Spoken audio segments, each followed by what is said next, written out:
Here to dive more into that market reaction with us, we've got RBC Capital Markets head of U.S. equity strategy, Lori Calvasina. And Lori, I mean, this kind of jives directly with what some of your anticipations were, especially for the S&P 500, but even going forward from here. You know, where does the inflation start to ease in order for the markets to finally have something to perhaps see a turning of the corner around? Well, thanks for having me on as always. And it's obviously an interesting day in the market with today's CPI print. Look, I will tell you that as we talked to investors this week, there was a lot of concern about this print that was coming up. And, I've heard, institutional investors, some at our energy conference, some I met with privately, have been saying things to me like, how can we possibly avoid a recession with the Fed being as aggressive as it is, with gas prices being as high as they are, with inflation being as high as it is. So I think that, if we've all been sort of looking for capitulation in the market, I do feel like just the exasperation and the frustration with this inflation backdrop has really seeped into the investor community this week. And look, we still do think that equities are going to be higher by year end. Our economics team has been optimistic that by year end we will get some moderation, particularly in core CPI. We obviously didn't get that today.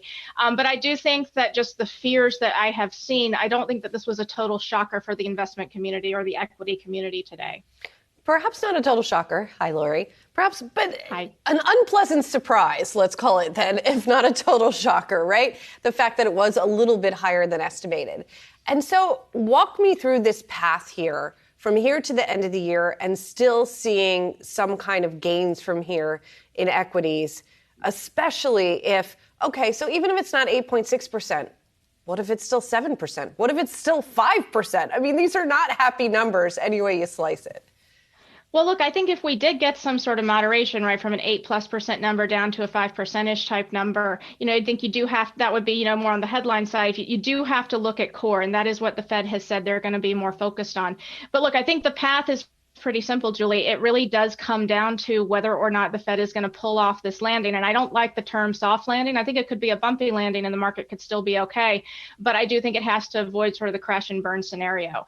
And we've told people that, our economist is not making the call for a recession, rather a return to sort of, sub-trend conditions in GDP later this year into next year. If that continues to be the case, I think the markets will breathe a big sigh of relief.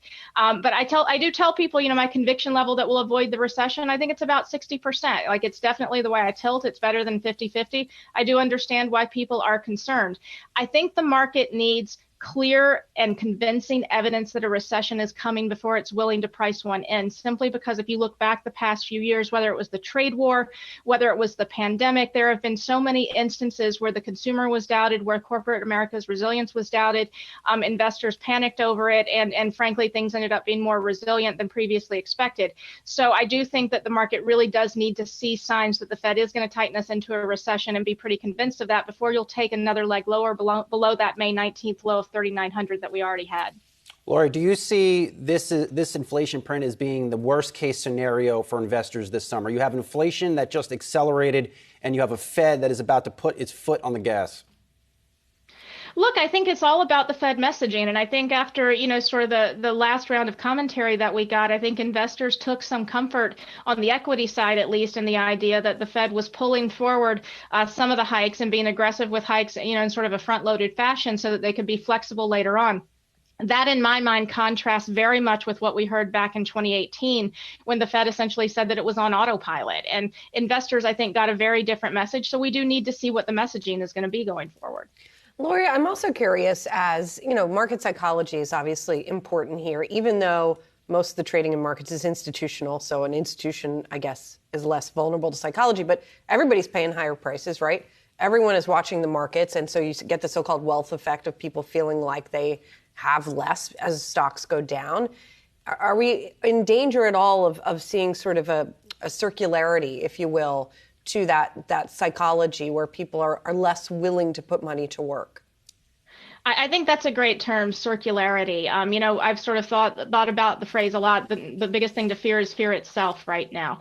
I don't think that necessarily we have to have a recession, but if I do sort of think about what keeps me up at night, and a client asked me this yesterday, actually, it is just that idea that the fear starts to feed on itself. I've heard institutional investors fretting about the high, sort of airfares that they're looking at for their family's summer vacation. So this is not just, sort of a low income consumer problem where the inflation is starting to take a bite and cause some consternation. But I will tell you, if you go back and you look at the numbers over time, when sentiment is as washed out as it has been on the AAII Net Bull Bear survey, and if you look at the CFTC data on institutional equity futures positioning, they're both basically, sort of circling the drain. They're about as low as they tend to get. And prior to this week, at least, we had started to see some signs of a positive inflection.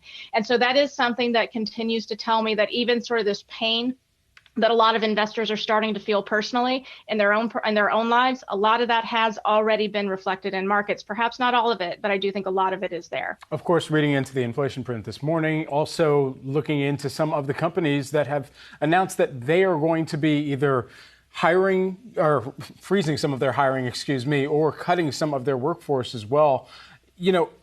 On the path that the Fed is on right now, do some of their own goals with regard to employment, full employment, and then even price stability, do you see that breaking down even as they are on the way towards that continued tightening? Look, I think that, I've heard a lot about sort of the labor market from investors. The housing market is something that comes up. If you talk to my home building analyst, he'll tell you, it seems like the Fed is on a mission to really cool the housing sector, and that can't be good for his stocks. I do think that these are things that have to happen, right? The Fed is trying to cool things off. The question is simply going to be whether they cool them off too much. And I don't think that history book has been written yet, but I do think what we know is that the Fed has demonstrated in some of the recent commentary a sensitivity, to sort of the broad part of their mandate. I'm not a Fed watcher. I'm not a Fed prognosticator, but I will tell you as an equity market generalist, that is what I heard in some of the recent commentary. And we do need to see if they continue to sort of toe that line or if they take the messaging in a different direction. RBC Capital Markets Head of U.S. Equity Strategy, Lori Calvasina. Always good to see you. Have a great weekend.